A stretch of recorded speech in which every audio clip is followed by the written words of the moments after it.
Hello and welcome to another chapter where we're talking about carbohydrates this time. So I'm going to start by sharing my screen and then we can dive into the conversation. So when we're talking about carbohydrates, oftentimes individuals are also curious about sugar, fiber, starch, the body's reaction to these different things in addition to diabetes. So let's talk about each one of these. So as we continue forward, we want to start by saying, okay, why do we care? Why are carbohydrates important for us to understand? Well, let me tell you that most of the foods you consume have some carbohydrates in them. Obviously, there are some exceptions to that, like oils, fats, meats, fish, and eggs don't have any carbohydrates, but pretty much anything that's like a plant product that's right from the earth, which includes a lot of different foodstuffs, definitely contain some carbohydrates in them.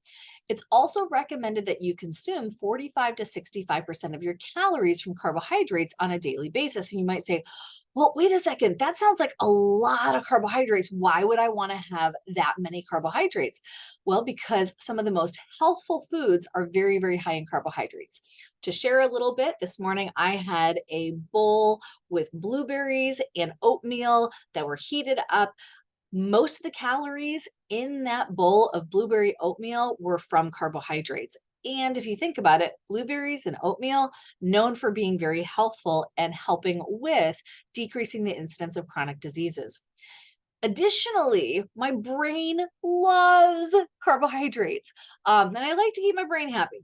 Trying to do that. So, if we don't have carbohydrates that we are consuming in our diet, our body will actually take protein from our diet or protein from our muscles or other sources in our body to make carbohydrates. No joke, kind of crazy.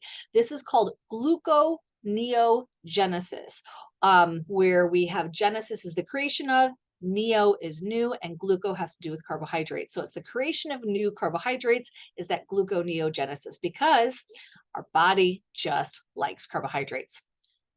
So let's figure out what we're going to be learning about today. We've got 5 learning objectives. The first one is we need to define what a carbohydrate is.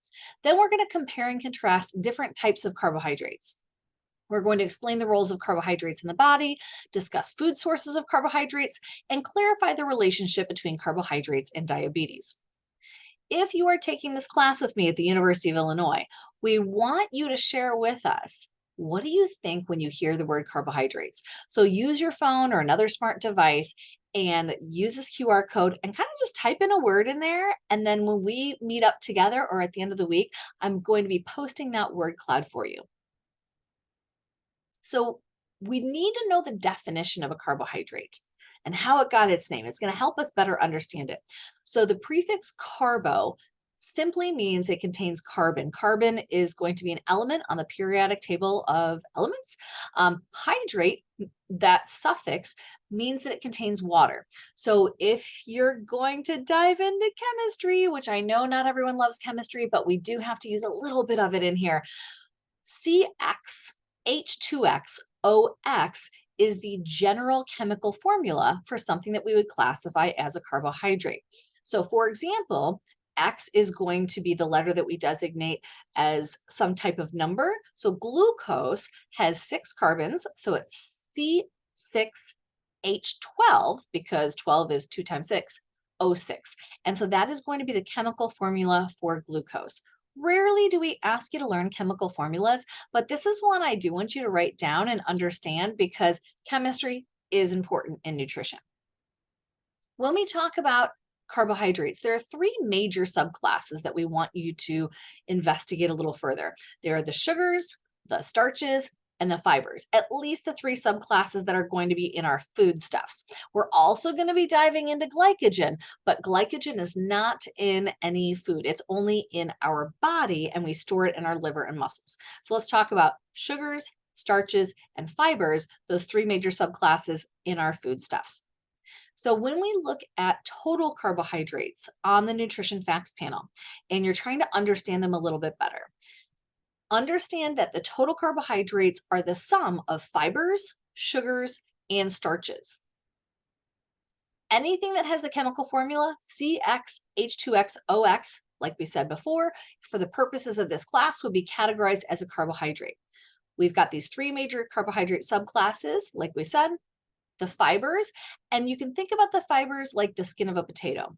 Our sugars, and we have natural sugars as well as added sugars. And natural sugars, you can think of sugar in fruit that you might find, or added sugars as something like a table sugar that would be an ingredient in a foodstuff. And we also have starch. So if you think about that nice white pillowy inside of a potato, that is going to be primarily made of starch.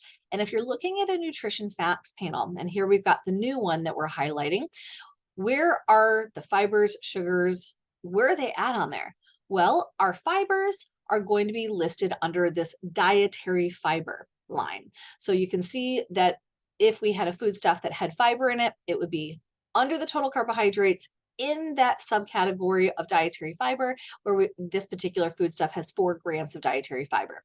With our sugars, we can see that we have total sugars that are going to be the sum of the natural sugars and added sugars. However, they assume that you know that you can take sugars, which are going to be natural plus added sugars together. So in this foodstuff, we have 12 grams of total sugar. We have 10 grams of added sugar, which means that we have 2 grams of natural sugar. And you might wonder, what's going on with the starch though? It's not even on there. Even though starch is not on the label, we can figure it out because our total carbohydrates are the sum of fibers plus sugars plus starch. And even though starch is not on the label, we can calculate it. So if we were trying to figure out how much starch is in there, we can look at this label over here and we can see that we have the ability to take the information that we have about fibers and sugars, as well as total carbohydrates, and deduce or calculate the amount of starch in this foodstuff. So here we have 37 grams of total carbohydrate. We have 4 grams of dietary fiber. We have 12 grams of total sugars. And therefore, we can take this information and determine what's going on with starch. And so if we take 37, which is the total carbohydrates, and we subtract out dietary fiber and total sugars, it leaves us with 21 grams of starch per serving in this foodstuff. Moving on and discussing how many calories per gram do each of the carbohydrate subclasses contain. Well, we'll start with our fibers. Fibers can be further subdivided into soluble fibers and insoluble fibers. They're, by definition, indigestible polysaccharides, meaning they are not able to be broken down by us, and they are made of long chains of carbohydrate units, more specifically, long chains of glucose units. Because we cannot digest these long chains of glucose units, we cannot absorb the glucose or any type of carbohydrate into our bloodstream in its current state.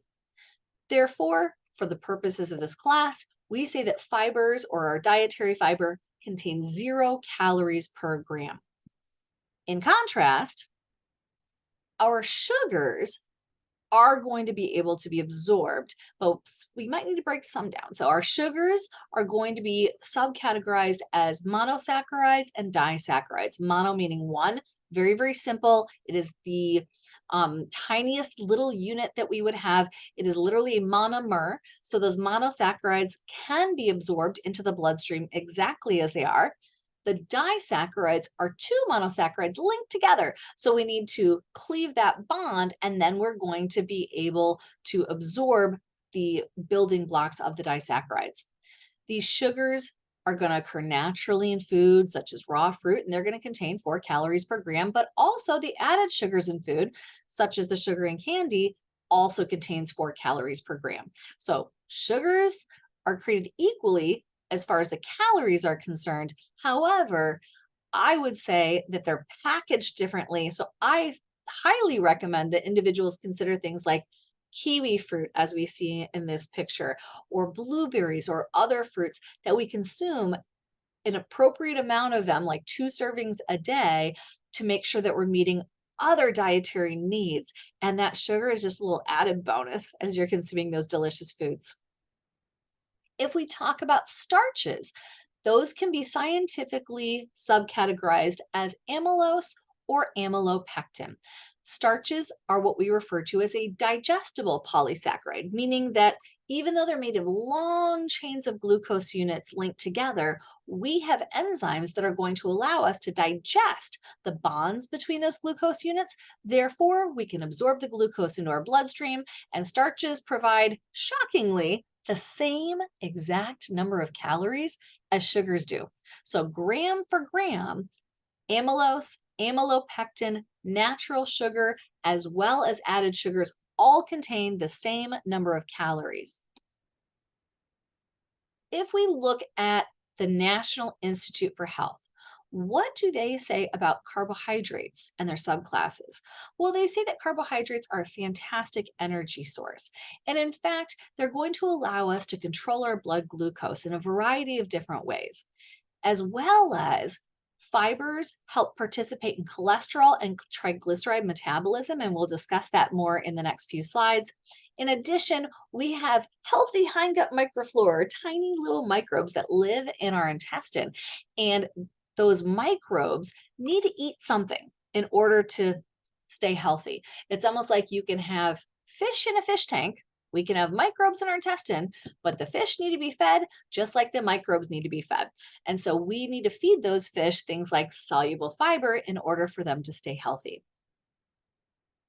I love a good mind map. And so here we have this nice flow chart, or we can refer to it as mind map. When you are investigating these topics more, what I want you to do is think about this. Look at each one of those little um, squares or those little circles and understand how many calories per gram would that particular term or that particular carbohydrate have? What is the composition of that particular carbohydrate? Does it need to be digested before it's absorbed? If it does, are there enzymes that are involved? Are there specific monomers that it is broken down to that are going to go into the bloodstream in higher concentration? Is it found in the food that we eat? Or is it just found in our body?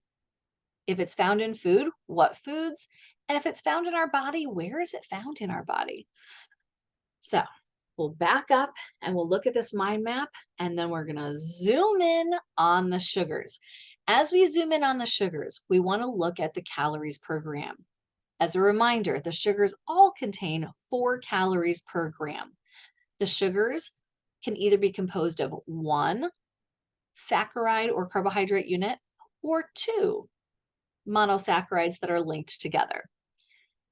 If it is composed of 1 monosaccharide, or it's going to be a monomer, or again, 1 little carbohydrate unit, it does not need digestion. It can just be absorbed exactly as it is. So when we look at the glucose, the fructose, the galactose, which are all in that monosaccharide category, these do not need any further digestion. They literally can move from the small intestine into the bloodstream and travel to our body to be used.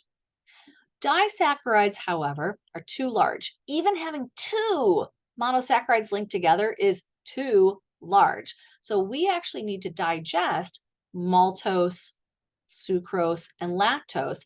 And we use the enzymes maltase, sucrase, and lactase to cleave the bond between those monosaccharides that are linked together to make those disaccharides. And we are then able to absorb the monomers or those monosaccharides that are a component of those disaccharides. For example, maltose is 2 glucose units linked together. So if we digest maltose with the enzyme maltase, we can absorb 2 glucose units. If we digest sucrose with the enzyme sucrase, we release glucose and fructose into the bloodstream. If we digest lactose with the enzyme lactase, we release glucose and galactose into the bloodstream. And you may wonder, are these sugars found in the body? Are they found in food?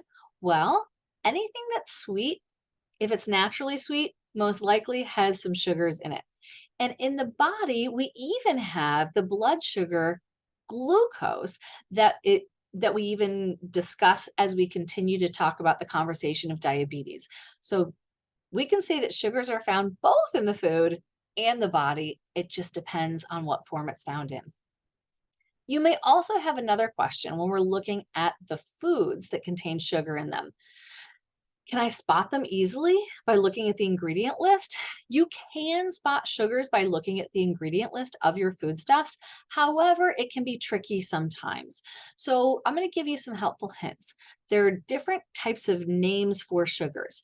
Anything with the word sugar in it contains pretty much a sugar. So something like raw sugar, brown sugar, you get the picture. Anything with the word juice in it has some sugar in it. So if we have evaporated cane juice, fruit juice concentrate, there is sugar in it. Anything with the term syrup in it, like maple syrup, corn syrup, if it's something that's going to be a more natural syrup or a concentrated syrup, would definitely have sugar in it. Things that have honey in them have sugar in them, as well as things that have molasses. So hopefully that helps you better understand what ingredients might give you a helpful hint as to what is in your food with regard to sugar. The starches, they can be tricky as well. Like we mentioned before, it has 4 calories per gram. And the composition is that it is a polysaccharide, meaning it's made of many monosaccharides or many glucose units linked together. It does need to be digested before it's absorbed into the bloodstream. And we use the amylases, salivary amylase and pancreatic amylase, to help with the breakdown of those bonds between the glucose units that are linked together. After we break the bond between the glucose units, it's going to be glucose that's absorbed into our bloodstream. And when we talk about the starches, they're found in grains, tubers like potatoes and carrots, starchy vegetables, and lots of our legumes. Our starches are not going to be found in the body, in our body cells in any way. But we'll talk about a different polysaccharide that is going to be found in your body later. As we continue on, we want to discuss the dietary fibers. Like we mentioned, they have 0 calories per gram. They are also made of many monosaccharides linked together, but you might say, well, why is it that we cannot digest these fibers? They have a different bond between the glucose units, and we don't make any enzymes that are going to allow for that bond to be broken. So realistically, there aren't any monomers that are going to be absorbed into our bloodstream if we consume fibers. So when we start looking at these fibers, they're found in foods. For example, vegetables that have very thick walls, those walls are going to be made of mostly fibers. Whole grains are going to contain fibers. Fruits, legumes, and other tubers are definitely going to contain dietary fiber or fibers within them. However, in our body cells or our bloodstream, we're not going to see any fibers or dietary fiber there. In contrast, we do have the polysaccharide glycogen in our body. So glycogen, if we're going to discuss how many calories it has per gram, it's a little bit complex because it's not in our food, but it can be broken down to release glucose into the blood, and then it can allow us to use that glucose for energy. The composition of glycogen is the same as far as its basic discussion of the starches and the fibers. Starch, dietary fibers, and glycogen are all made of many monosaccharide or glucose units linked together. However, the difference is, where is it found? Food or the body? Can it be broken down for energy? Things like that are going to allow us to differentiate between those different polysaccharides. Because glycogen is not really digested because we're not going to be consuming it in our food, it's just in our body, and we're just going to be breaking the bonds between those glucose units to be able to increase our blood glucose levels. So when we're talking about monomers that would be absorbed, glucose isn't really absorbed, rather it's released into the blood when we do break down that glycogen. And so if you're asking about glycogen, there is no food at all ever that is going to have glycogen in it in a traditional American diet. Glycogen is only in living beings that have livers. So unless you're eating a living thing that's still alive, the glycogen itself breaks down during that rigor mortis period or after an animal passes away, the cells are actually going to be using that carbohydrate. So when you get a steak at the store or shrimp at the store, butter, anything else that's coming from an animal, there is not going to be any glycogen in it whatsoever. Anything that's living should have some glycogen in its liver as well as in its muscles. And the more you use those muscles, the greater the capacity for those muscles to store glycogen when you consume a diet that's rich in carbohydrates. The difference between the liver and the muscle is that the liver helps regulate blood glucose between meals, where our muscles are actually pretty selfish. And we'll discuss this more when we talk about carbohydrate loading with the muscles. So you might ask, what is the role of digestible carbohydrates, such as those sugars and starches? Well, sugars are used for energy, so concentrated sugars are going to rapidly increase blood glucose. Sugars are packed with fiber or eaten with other foods can actually be released a little more slowly into the bloodstream. So all sugars are not created equally. If you took like a sugar packet and went like, I'm going to eat that whole sugar packet, definitely, that's going to raise your blood glucose if you have a lot of sugar that you're consuming in that manner. But if you're having something like this delicious bowl of fruit and nuts and whole grains, that sugar is going to be packaged differently. And so it's going to more slowly rise in your bloodstream. Starches are also used for energy. Just like sugars, if you have a starch that's highly refined, we'll say like a very processed white bread or something like white rice, you can actually have your blood glucose rise about as quickly as some of the foods that are higher in sugar. However, starches can be packaged with fiber or they can be less processed, and those are going to be released into the bloodstream more slowly. And so you're not going to see that rapid spike in blood glucose like you would with a more highly refined starch. You may have seen technology where someone sticks a little thing on the back of their arm and they're monitoring their blood glucose with their phone itself, which is fantastically interesting to me. I have not participated in this myself, but if you want to learn more about it, there's a New York Times article where you can learn a little bit. And then I encourage you to look at scientific research articles as they continue to come out on this topic. But this article from the New York Times says a new crop of digital health companies is offering consumers an unusual way to transform the way they eat, with the promise of improving metabolic health, boosting energy levels, and achieving a personalized roadmap for better health. Their pitch: find the foods that are best for you by seeing how they impact your blood sugar levels. And another statement from that article says that studies show that people can have a wide range of responses to many foods. So you can see this image where you have two different individuals who've just consumed, we'll assume the same exact food from the plate, where one individual is having a higher rise in blood glucose levels in response to that food, where the other individual is not seeing as pronounced a rise. Well, our starches and our sugars are going to change our blood glucose levels. What's going on with the indigestible carbohydrates, the soluble and insoluble fibers? Why do we need them? What's going on with them? Well, with our insoluble fiber, they get the name insoluble fiber very simply because they're not water soluble. So if you took something like wheat bran and you put it in water and you mixed it up, even if you heated it up, it would not produce this gummy gelatinous cup. In fact, the wheat bran fiber would sink to the bottom of the cup and you just have water and wheat bran at the bottom. Also, if you consume something like a wheat bran and it goes in your mouth, into your small intestine, into your large intestine, the microbes cannot easily ferment it. And the types of fibers that are going to be included in this category are going to be celluloses, hemicelluloses, and lignans. And like we mentioned, an example of food high in insoluble fiber is that wheat bran. So if you had like all bran cereal or a bran muffin, that might be higher in this insoluble fiber. What it does is it adds bulk, or it adds stuff that is in your poop. That's pretty much what it does. Also, it increases satiety, or that feeling of satisfaction following a meal. So if you have a small bowl of all bran cereal or raisin bran cereal, that's going to trigger the stretch receptors that are in your stomach and in your small intestine and even in your large intestine, telling your body that you're satisfied for a longer period of time. It also reduces the incidence of constipation or having poop that is not leaving your body.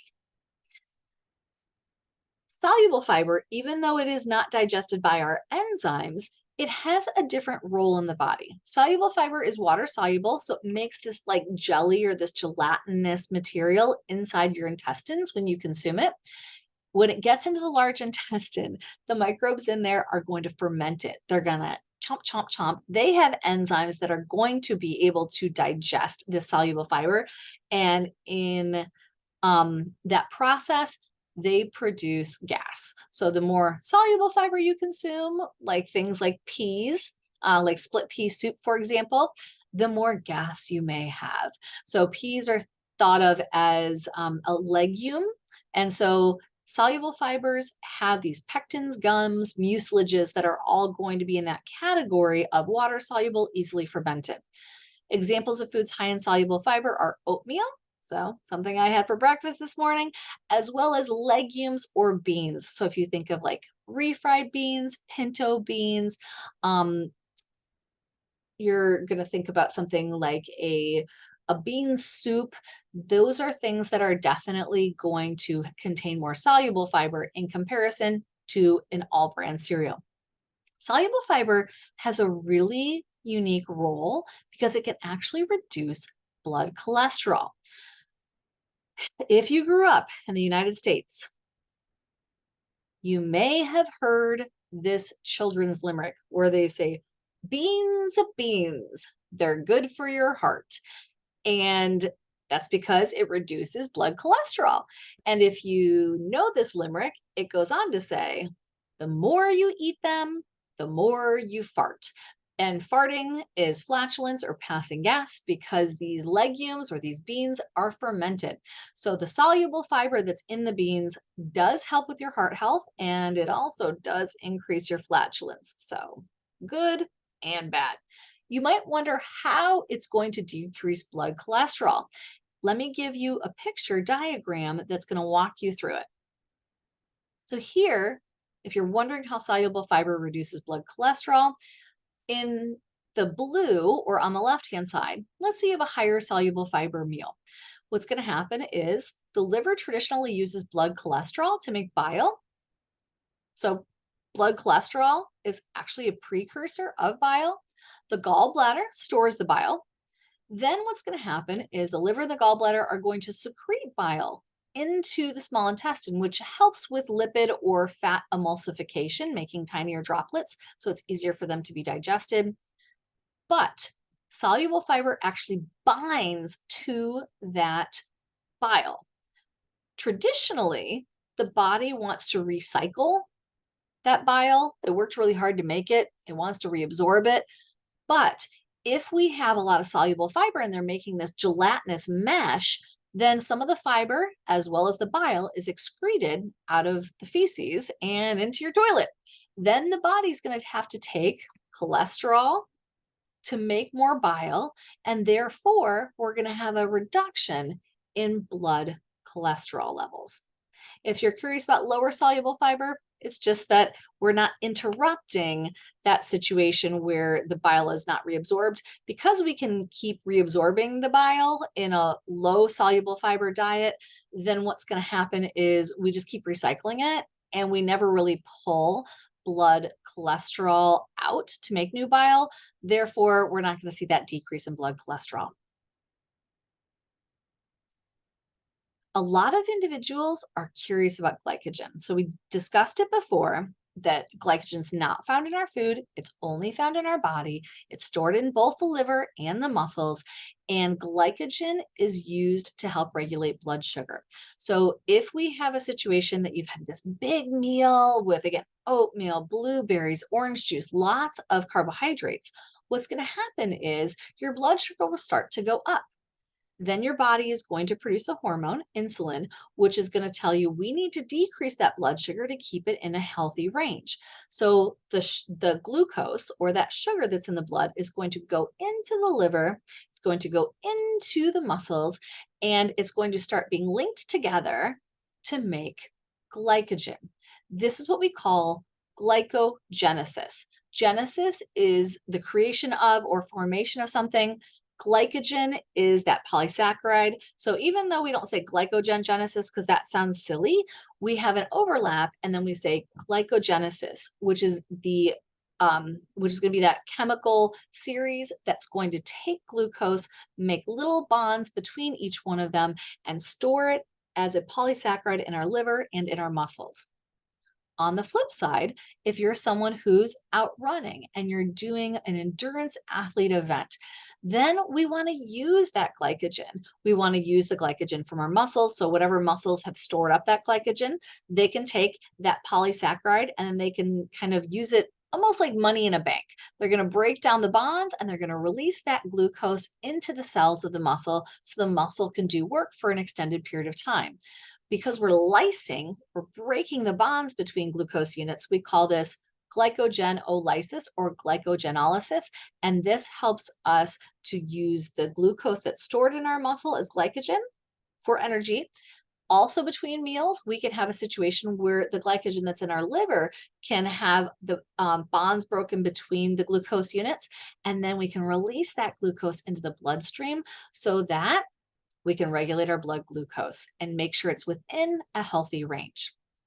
Like we mentioned before, and I'm going to keep mentioning, the muscles are selfish. They're totally selfish. The glycogen stored in the muscles is primarily used just for work by the muscles. So we rely on that liver and its glycogen storing capacity to be able to maintain blood glucose levels between meals.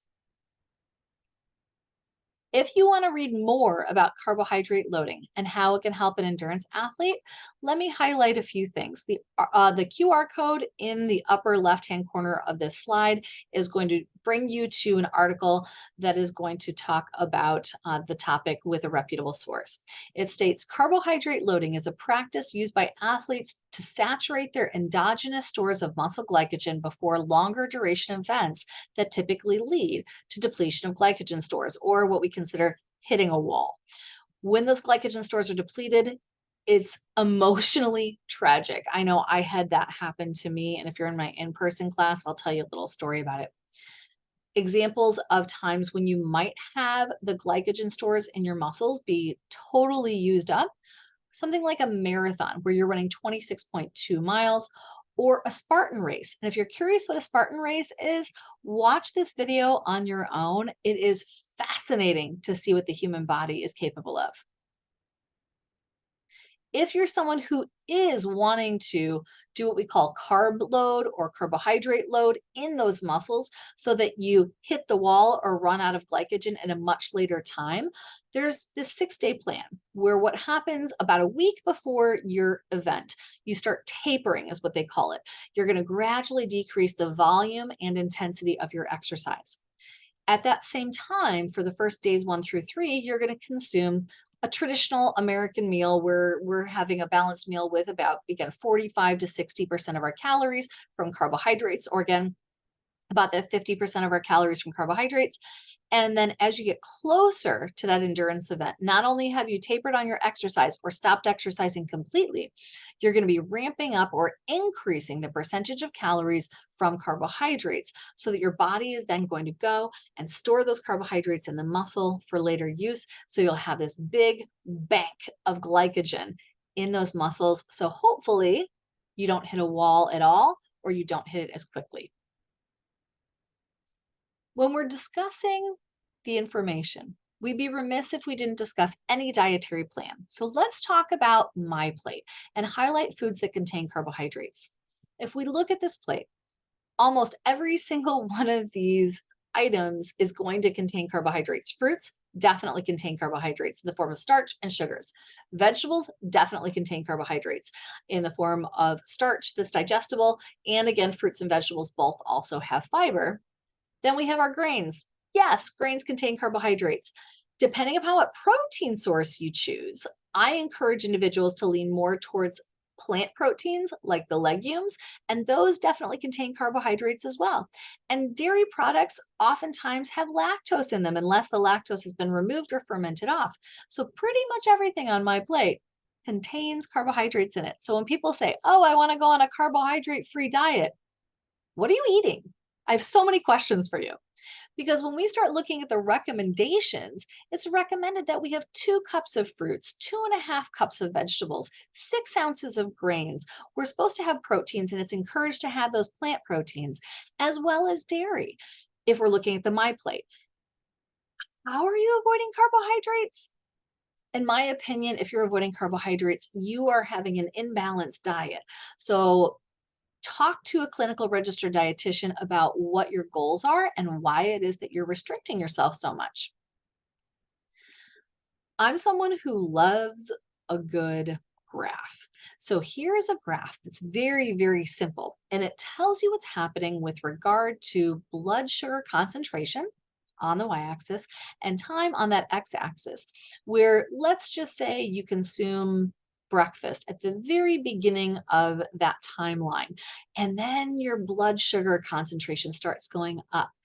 What's going to happen is insulin from your pancreas is going to be released, and it's going to go into the bloodstream, and it's going to tell the cells of your body to take up glucose, to either use them if they're traditional body cells like the brain, or it's going to tell your body cells of the liver and muscles to store them. Again, insulin is released following generally a carbohydrate rich meal. Glucagon is what we call an antagonistic muscle or antagonistic hormone to insulin, which means that glucagon is going to have its action oftentimes in different scenarios than insulin would. So glucagon tells your body to release stored glucose or to break down that glycogen. Oftentimes, glucagon is going to be released between meals. So let's say you had your meal, your blood sugar starts going up, insulin is released, you start storing and using that glucose at a higher rate, then it goes down, you're between meals again, glucagon is released. Then your body starts breaking down that glycogen, and this repeats regularly. So long as we have our blood glucose between the low end and high end of what's acceptable within that range of homeostasis, we're doing just fine. Our body is going to be maintaining a specific level of glucose in the blood in a healthful manner. Again, to help maintain the optimum blood glucose concentration, your body uses the hormones insulin and glucagon, both produced by the pancreas. And insulin is going to stimulate the process glycogenesis, or taking up glucose in the liver and muscles and storing it as glycogen. And glucagon is going to stimulate the action of glycogenolysis, or the breakdown or lyse of the glycogen that's in our liver or our muscles.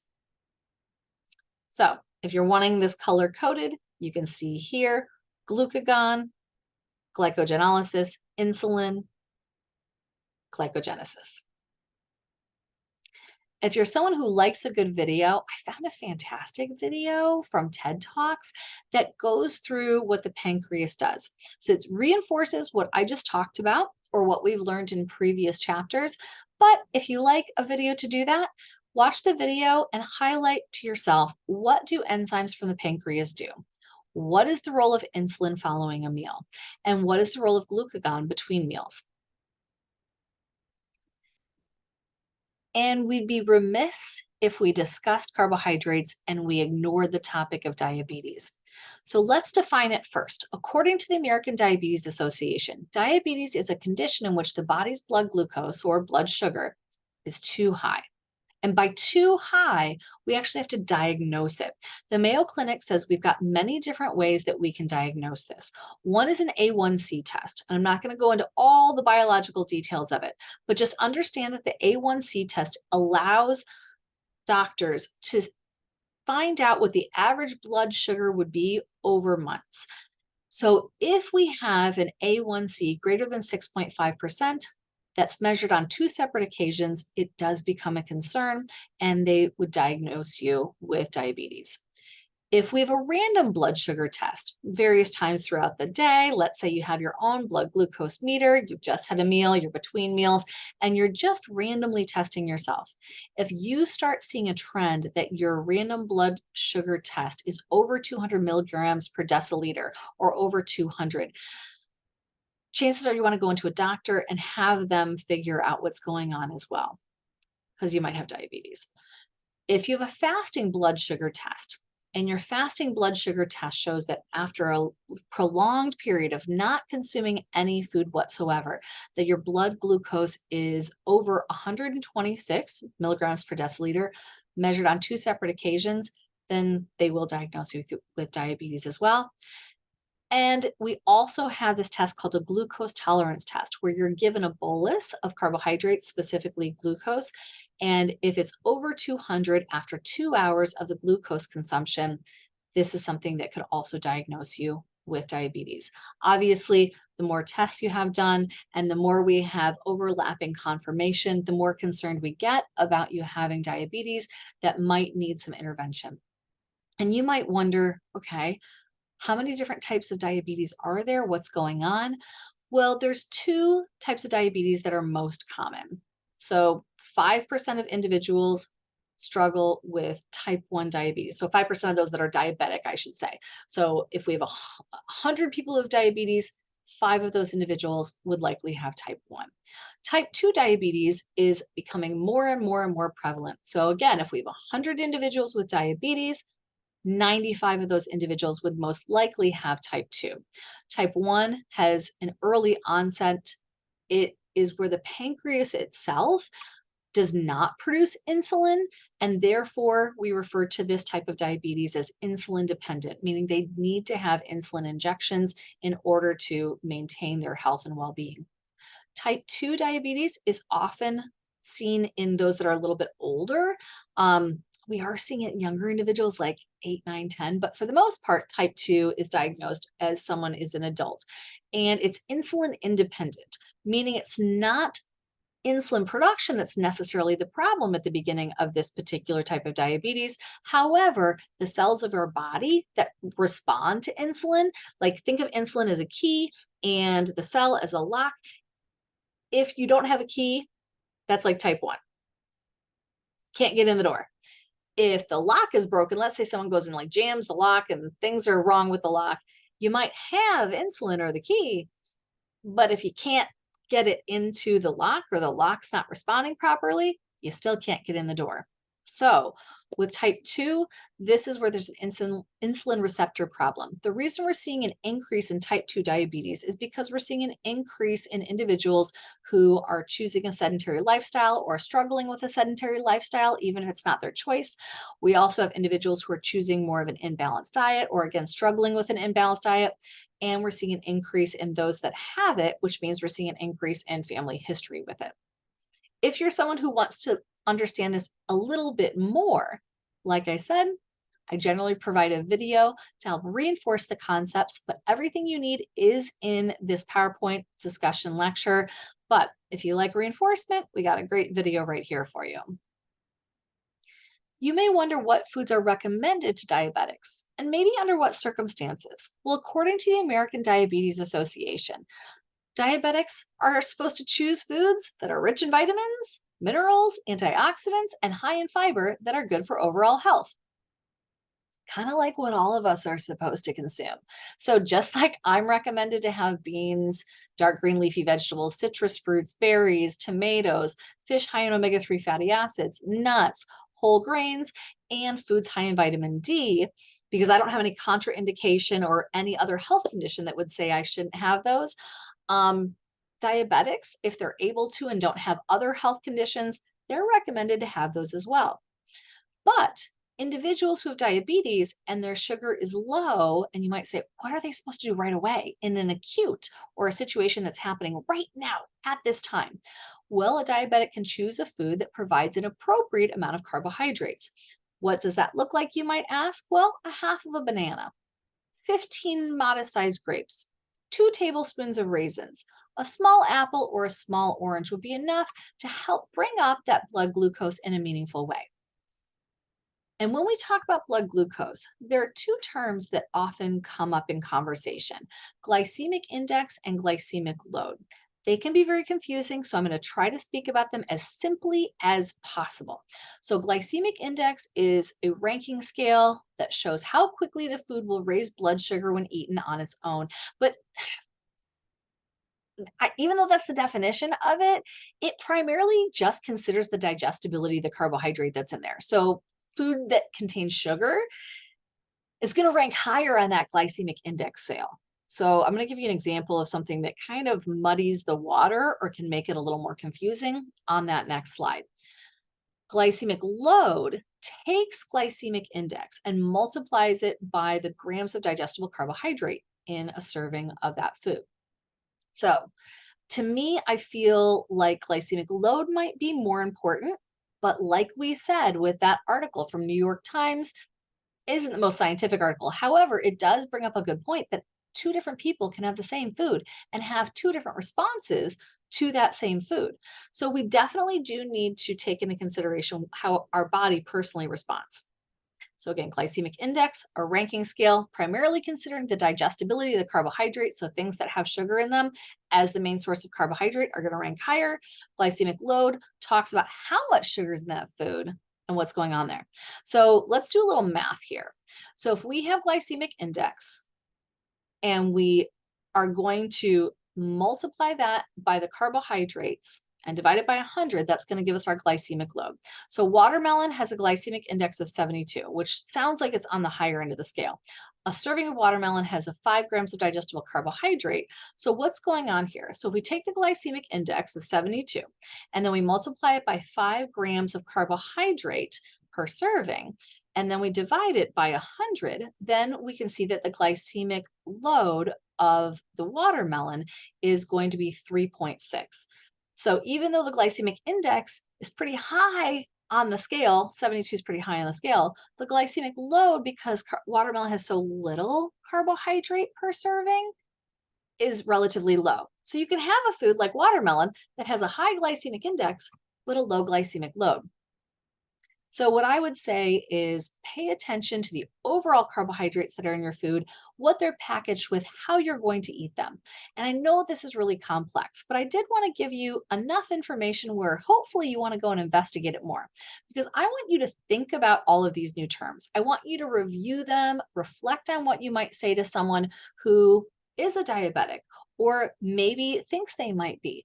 What would you say to them? So as we go forward with this topic, continue to research reputable sources like the National Institute for Health, American Diabetes Association, World Health Organization, and other spaces that have great information for you. And come to me, come to others who are experts in the field, and let us know how we can help you if you do have questions, because we are in this together. So have a great rest of your time here as you investigate the topic.